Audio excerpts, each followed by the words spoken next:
Dairy ফার্মগুলোকে লাভজনক করে তৈরি করতে হলে আপনাকে গাভী থেকে প্রতি বছর একটি করে বাচ্চা পেতে হবে।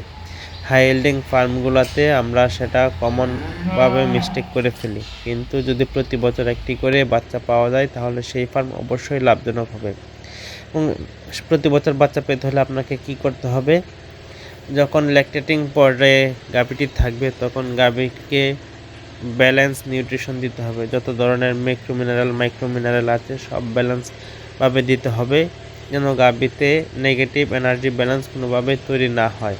আর গাভীতে নেগেটিভ এনার্জি ব্যালেন্স তৈরি না হলে গাভী বাচ্চা প্রসব করার পর খুব দ্রুতই তার প্রজনন স্বাস্থ্য রিকভার করে সে হিটে চলে আসবে। আর হিটে আসলে আপনার দায়িত্ব তাকে যেন 60 থেকে 70 দিনের ভেতর কনসিভ করানো, নতুনভাবে এআই করে ভালো ব্রিড থেকে এআই করে আপনার গাভীটিকে কনসিভ করাতে পারলে আপনার ফার্মটি লাভজনক ডেইরি ফার্মে পরিণত হবে।